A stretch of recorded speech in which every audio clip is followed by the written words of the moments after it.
तो कैसे हैं आप सभी। पिछले वीडियो में आपने देखा होगा कि मैंने अनुवाद की आपको एक सरल और रोचक विधि बताई थी, उसी को आगे लेकर के चलते हैं। एक एक चीज़ आप बहुत ध्यान से देखेंगे तो आपको ये विधि बहुत सरल लगेगी, सबसे अलग लगेगी। किस तरह से आपने एक हिंदी वाक्य का संस्कृत में अनुवाद करना है, ये आपकी परीक्षा में 5 नंबर का प्रश्न आता है। आपको हिंदी वाक्य दिए हुए होंगे और उनको आपने संस्कृत में परिवर्तित करना है। तो सबसे पहले मैंने पहले वीडियो में आपको जैसे ही संस्कृत सिखाना शुरू किया था तो मैंने वहाँ कर्ता क्रिया संबंध आपको बताए थे कि कर्ता में हमेशा प्रथमा विभक्ति होती है, कर्म में द्वितीय होती है और क्रिया कर्ता के अनुसार। सबसे पहले हमने जाना था कर्ता और क्रिया केवल 2 अगर वाक्य में हों तो वाक्य निर्माण हो सकता है और वाक्य में इन दोनों का होना अत्यावश्यक है। आज हम चलते हैं उसी क्रम को आगे बढ़ाते हुए कि वाक्य में अगर कुछ ऐसी और नियम है। देखिए, मैं आपको ना छोटे छोटे वो नियम जो आपके लिए जानना बहुत ज़रूरी है उन्हीं पे मैं बार बार जोर दूंगी और जितने स्तर तक आपको चाहिए उतने तक मैं ज़रूर बताऊंगी। अब जैसे एक छोटा सा हिंदी का वाक्य लिखा हमने, राम विद्यालय जाता है।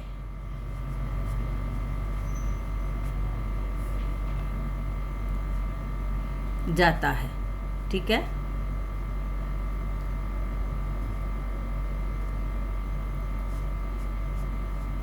राम विद्यालय जाता है, ये वाक्य है। अब इसमें सबसे पहले आपको क्या बताया गया था कि कर्ता छांटिए। कर्ता छांटने के लिए आपको क्या करना होगा, क्रिया के आगे कौन लगाना है, कौन जाता है।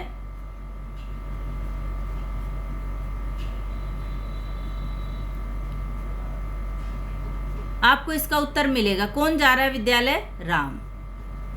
तो राम क्या हो गया, कर्ता। और कर्ता में कौन सी विभक्ति, प्रथमा।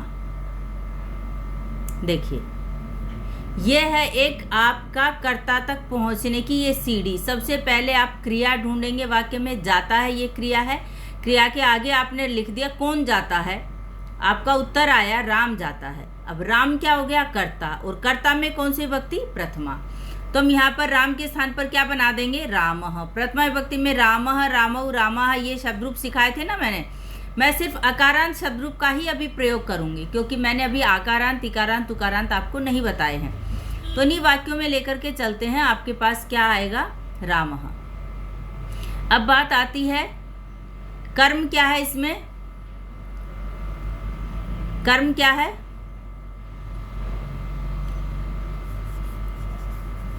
विद्यालय को जाना, ये स्थान है, ठीक है। विद्यालय को जाता है। अब यहाँ पर आप विद्यालय में जाता है ये भी तो लिख सकते हैं, राम विद्यालय में जाता है। विद्यालय को जाता है या विद्यालय में जाता है, विद्यालय के अंदर जाता है। अब यहाँ पर बच्चे इसमें ये देख करके कि भी इसमें तो में कारक चिन्ह भी लग सकता है, तो वो क्या कर देंगे, वो इसमें सप्तमी विभक्ति लगा सकते हैं। ये गलतियां बच्चे कर देते हैं, इसीलिए मैं उनको सावधान रहने की यहाँ सलाह दे रही हूँ कि यहाँ विद्यालय सप्तमी विभक्ति नहीं आएगा, यहाँ पर द्वितीय विभक्ति आएगी। क्यों, क्योंकि जाना, जाने के लिए हमने गम धातु का प्रयोग किया है। गम धातु का अर्थ होता है जाना और इसके रूप चलते हैं गच्छति, गच्छतः, गच्छन्ति, ठीक है। राम जाता है तो जाने के योग में और जिस स्थान को जाया जाए, जाने वाले में द्वितीय नहीं, जिस स्थान को जा रहा है उसमें द्वितीय विभक्ति। अब राम कहाँ जा रहा है, विद्यालय जा रहा है, तो विद्यालय में हमेशा गम धातु के योग में द्वितीय विभक्ति आएगी। इस चीज का ध्यान रखेंगे, गम धातु के योग में द्वितीय विभक्ति। तो क्या बन जाएगा, रामः विद्यालयम गच्छति।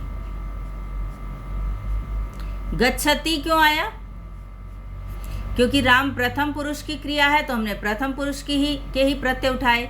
गम धातु को गच्छ आदेश हो जाता है और उसके रूप चलेंगे गच्छति, गच्छतः, गच्छन्ति। तो इस प्रकार हमने बनाया वाक्य रामः विद्यालयम गच्छति। आप इस विद्यालयम को जरूर सीख लेंगे कि ये विद्यालयम क्यों आया, विद्यालय क्यों नहीं आया। अब कहीं पर भी गम धातु होगा तो आप ये ध्यान रखेंगे कि गम धातु के योग में हमेशा द्वितीय विभक्ति आएगी। अब रामः, राम बस से विद्यालय जाता है।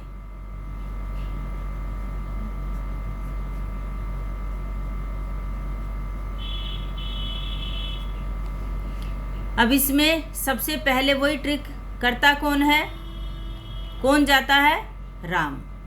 राम करता हो गया, प्रथमा विभक्ति, प्रथमा विभक्ति में क्या बन गया, रामः। बस से, मैंने आपको 3 कारक बताए ना, कर्ता ने कर्म को करण से, तो करण से में भी क्या हो जाएगा, बस से। बस यान, बस को हम बस यान कह देंगे, तो बस यान से में तृतीया लगाएंगे, तो बस यानेन। विद्यालय जाता है, तो विद्यालयम, क्योंकि जा रहा है विद्यालय तो वही द्वितीय विभक्ति आ गई, तो विद्यालयम गच्छति।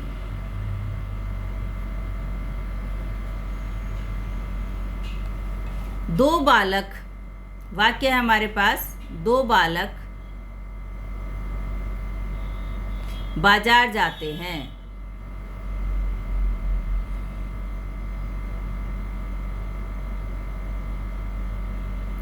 सबसे पहले वही ट्रिक से हम चलेंगे, कौन जाता है, 2 बालक जाते हैं, तो 2 बालक हमारा कर्ता आ गया, तो 2 बालक का द्विवचन रूप लेंगे, क्योंकि ये तो 2 हैं, 2 की संख्या है, तो द्विवचन में हम जाएंगे, तो द्विवचन में क्या बनेगा, बालकः बालकौ बालकाः, तो द्विवचन में क्या बना, बालकौ, तो बालकौ बना तो हमने लिख दिया बालकौ,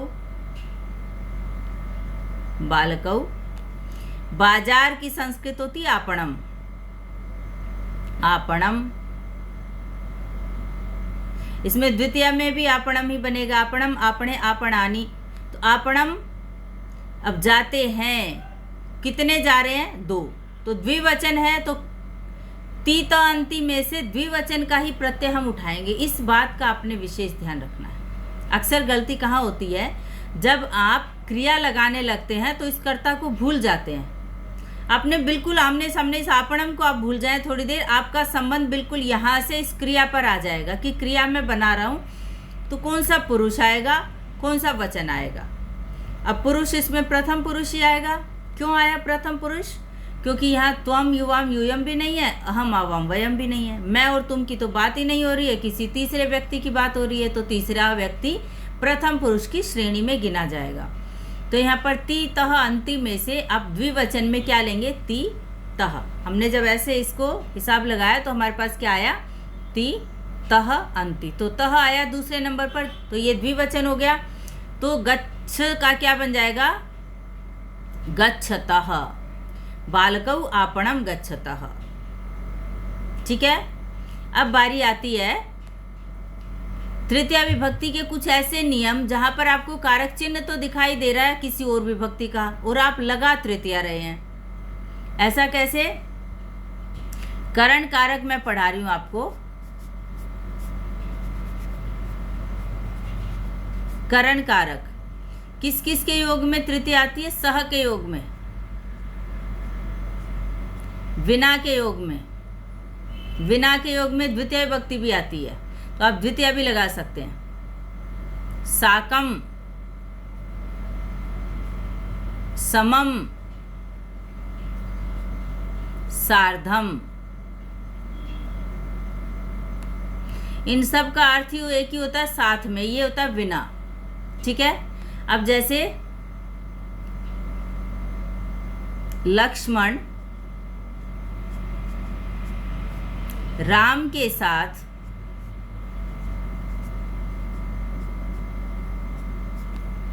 वन को गए या वन गए, जाते हैं पे आ जाते हैं हम, क्योंकि हमने अभी वर्तमान काल की ही क्रिया पढ़ी है।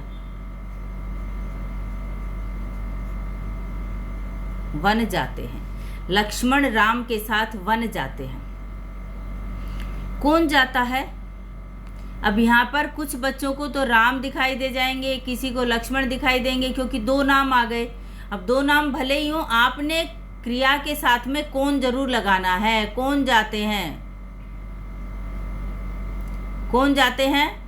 आपका उत्तर आएगा लक्ष्मण। ठीक है, तो हमने क्या बना दिया? लक्ष्मण में प्रथमा विभक्ति लेकर आए हम, तो हमने क्या बनाया? लक्ष्मणः। ठीक है, राम के साथ, राम के साथ। अब यहाँ पर के देख करके ना कुछ बच्चे क्या कर देते हैं? षष्ठी विभक्ति लगा देते हैं, क्योंकि षष्ठी विभक्ति का कारक चिन्ह क्या है? संबंध का के की। आपने ही सिखाया था कि का के की अगर कहीं पर भी दिखे तो आप षष्ठी लगा दें, लेकिन आप इस के को अकेले को ना देखें, के साथ को देखें, राम के साथ। तो साथ के लिए हमारे पास शब्द आता है सह। वो सह के योग में हमेशा तृतीया विभक्ति ही आएगी। सह के योग में तृतीया, तो तृतीया का मतलब किस में तृतीया? जिसके साथ आप जा रहे हैं उनमें तृतीया। तो राम का क्या बन जाएगा तृतीया में? रामः रामौ रामः, रामम रामौ रामान, रामेण। तृतीया में बनेगा रामेण। न कोणा हो गया, ये मैंने आपको बताया हुआ है पिछली वीडियो में। री र श आने से न कोणा हो जाता है। बालक होता तो बालकेन बनता, लेकिन राम है तो रामेण बन गया। लक्ष्मणः रामेण सह, साथ, सह भी लिखेंगे, रामेण सह। अब वन को जाते हैं, और जिस स्थान को जाया जाए वहां पर द्वितीया, क्योंकि गम धातु आ गई है, तो गम धातु के योग में द्वितीया, तो हम क्या बनाएंगे? वनम। जाते हैं, जाने वाले एक ही हैं तो गच्छति। अब आदरार्थे बहुवचनम का हम प्रयोग करते हैं कहीं पर भी, लेकिन यहाँ पर आप गच्छति लिखेंगे तो भी आपका वाक्य ठीक है। हिंदी में हम आदरार्थे बहुवचनम के लिए हमने जाते हैं का प्रयोग किया है, लेकिन यहाँ एक वचन के साथ आप एक वचन का ही प्रयोग करेंगे। तो ये सीधा सा सरल वाक्य बन गया। देखिए, आपको इतना बड़ा वाक्य बनाना आ गया। अब कहीं पर भी आपको सह देखेंगे तो वहाँ पर आप तृतीय विभक्ति लगाएंगे। ठीक है, बालक पुस्तक से पाठ पढ़ता है। बालक पुस्तक से, पुस्तक के द्वारा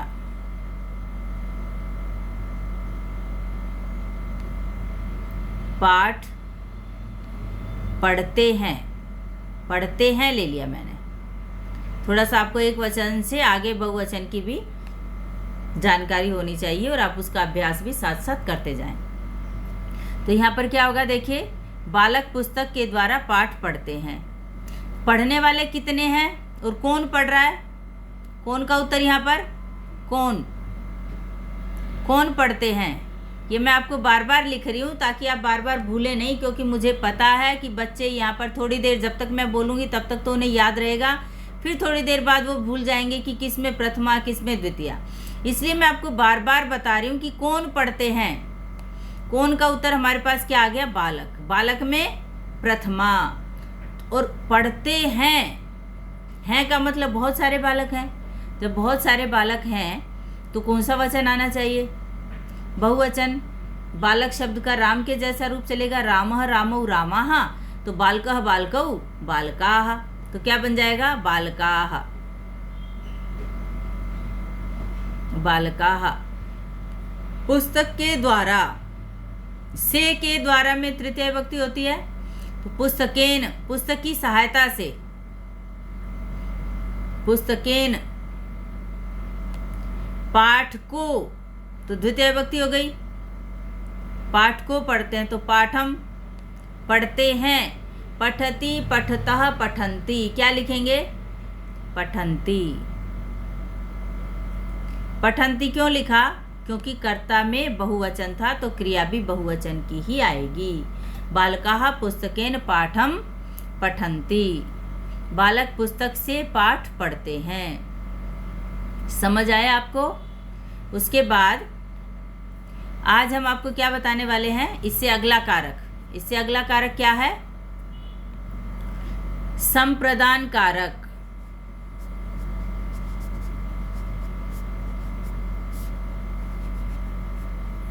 संप्रदान कारक में क्या पहचान होती है? के लिए। ठीक है, संप्रदान कारक की पहचान क्या होगी? के लिए अर्थ होगा वहां पर। के लिए यानी किसी की भी कारक के पीछे के लिए अगर आ जाए तो आप वहां पर कौन सी विभक्ति लगा देंगे? चतुर्थी। जैसे पिता पुत्र के लिए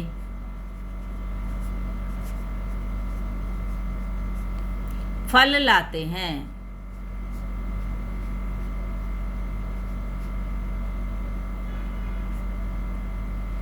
ठीक है, पिता पुत्र के लिए फल लाते हैं। तो पहले सबसे पहले आपका प्रश्न क्या आएगा? वही कर्ता ढूंढने का कि इसमें कर्ता कौन है, पुत्र करता है या पिता करता है। तो कौन लाते हैं? पिता लाते हैं। पिता का हम पिता भी लिख सकते हैं क्योंकि पिता संस्कृत का ही शब्द रूप है। पितृ शब्द रूप से बनता पिता, पितरौ, पितरः। अगर आपको पता है तो आप पिता लिख लें, नहीं तो पिता को संस्कृत में अगर अकारांत शब्द रूप का ही हम अभ्यास कर रहे हैं तो हम इसके स्थान पर लिख सकते हैं जनकः। पिता और पिता दोनों ही लिख सकते हैं, जनकः या पिता। पुत्र के लिए, पुत्र के लिए कर्ता ने, फिर से वही देखेंगे, कर्ता ने कर्म को करण से संप्रदान के लिए, संप्रदान के लिए तो वही वाले नियम पे आ जाओ, विसर्ग म एन आय। ठीक है, विसर्ग म एन आय, चौथे नंबर पर आय आया तो इसका मतलब हम इसमें क्या लगा देंगे? पुत्र का पुत्राय। पुत्र संस्कृत का शब्द है, पुत्र के पीछे आय जोड़ दिया तो बन गया पुत्राय। फल को लाते हैं, अब फल एक तो नहीं लाएंगे तो फल लाते हैं में फल का हम नपुंसक लिंग रूप बनाएंगे, फलम फले फलानी। फल नपुंसक लिंग शब्द रूप है तो इसके रूप चलते हैं फलम फले फलानी, तो फलानी। ठीक है, नयति का अर्थ ले जाते हैं और आनयति लाते हैं, आनयति। ये क्रियाएं आपको याद रखनी है। जो भी बच्चे इसको देख रहे हैं तो वो ये क्रियाएं जरूर याद रख लें। नी का अर्थ होता है ले जाना, नयति होता है ले जाना, और आ उपसर्ग लगा दिया तो क्या बन गया? ये आनयति लाता है। अब एक इसमें आता है क्रुद्ध धातु के योग में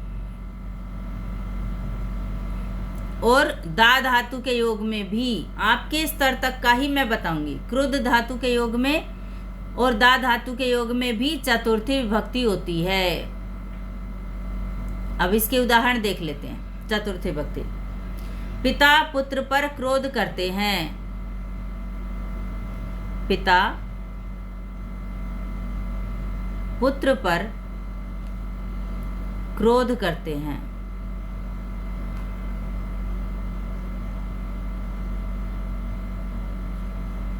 अब क्या हुआ? क्रुद्ध धातु का अर्थ है क्रोध करना।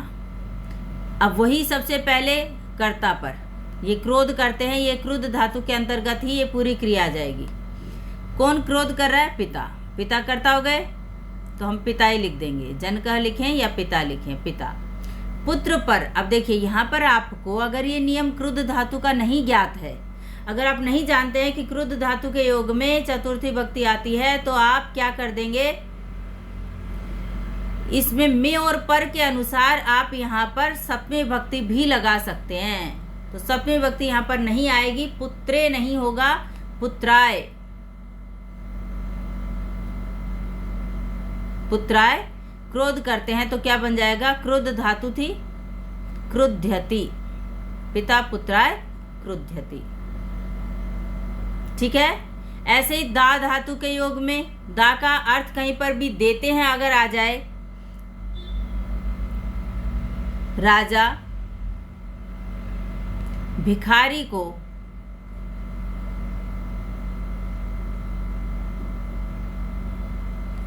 भोजन देते हैं, भोजन देता है।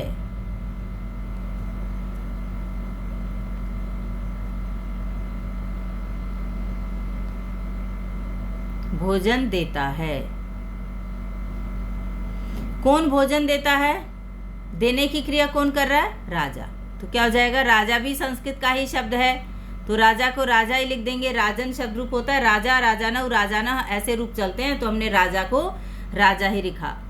भिखारी की संस्कृत होती है भिक्षुक। ठीक है, याचक, मांगने वाला। अब भिखारी को दिखाई दे रहा है आपको, आप यहाँ द्वितीय विभक्ति भी लगा सकते हैं को देख करके, लेकिन आपको नहीं लगानी है द्वितीय विभक्ति। क्यों? क्योंकि देने के योग में चतुर्थी विभक्ति। अब बहुत सारे बच्चों को ये तो पता होता है कि देने के योग में चतुर्थी, लेकिन ये नहीं ज्ञात होता है कि चतुर्थी किस में लगाएंगे। आप एक बात याद रखें कि जिसको दिया जा रहा है, आप किसको दे रहे हैं? भिखारी को दे रहे हैं, तो जिसको दिया जाएगा उसी में चतुर्थी विभक्ति आएगी। तो भिखारी की संस्कृत क्या होती है? भिक्षुक। तो भिक्षुक में चतुर्थी वही विसर्ग म एन आय आत। आत पे नहीं जाना है आपको, उससे पहले रुक जाना है कि आय। तो भिक्षुकाय, राजा भिक्षुकाय भोजन को देता है, तो द्वितीय विभक्ति आ गई भोजनम यच्छति। राजा भिक्षुकाय भोजनम यच्छति। तो क्रुद्ध धातु दा धातु इन दोनों के योग में चतुर्थी विभक्ति आएगी। अब कल हम पढ़ेंगे इससे अगला कारक। इसी में आपने और भी वाक्य छोटे छोटे जो आपके मन में आते हैं वो आप मुझे चैनल के माध्यम से आप अपना कोई भी क्वेश्चन लिख सकते हैं कि इसका अनुवाद क्या होगा, और धीरे धीरे आपके पाठ्यक्रम में जो भी आपके पास व्याकरण की पुस्तक हो उसमें से आप संप्रदान कारक तक बार बार अभ्यास करते रहें कि कर्ता क्या है, कर्म क्या है, और करण कारक किस में हुआ और संप्रदान कारक किस में हुआ। मैंने आपको सारे कारक बताए। कर्ता में प्रथमा, कर्म में द्वितीया, करण में तृतीया और संप्रदान में चतुर्थी। कर्ता ने कर्म को करण से संप्रदान के लिए। आप इसको ऐसे भी याद कर सकते हैं कि कर्ता ने प्रथमा, कर्म को द्वितीया, करण से तृतीया, संप्रदान के लिए चतुर्थी। जैसे भी आपको सरल तरीका लगता हो आप उसी सरल तरीके से इसको लिखें। इसके बाद मैं धीरे धीरे ये जब 7वीं तक अभ्यास पूरा हो जाएगा आकारांत का, फिर मैं आपको इन्हीं वाक्यों के साथ आकारांत का अभ्यास करवाऊंगी, क्योंकि इस तरह से आप अनुवाद की इस श्रृंखला से जुड़े रहेंगे। अगर मैंने अभी स्त्रीलिंग भी ले लिया तो फिर आपको सारे शब्द रूपों की पहचान नहीं हो पाएगी। अभी मैंने केवल आकारांत शब्द रूप पर ही आपका ध्यान केंद्रित करने का प्रयास किया है। तो आपको मेरी कक्षा अच्छी लगी होगी। आप इसको ज़रूर चैनल को सब्सक्राइब करें, शेयर करें, सभी इससे लाभान्वित हों। और हम आगे इसको तभी करते रहेंगे जब आपकी रुचि मुझे दिखाई देती रहेगी कि मेरा पाठ्यक्रम, मेरे द्वारा पढ़ाया गया पाठ्यक्रम आपको सरल सहज लग रहा है, अच्छा लग रहा है। तो ये मुझे कमेंट बॉक्स में ज़रूर आप लिखें कि मेरे से पढ़कर आपको कैसा लगा।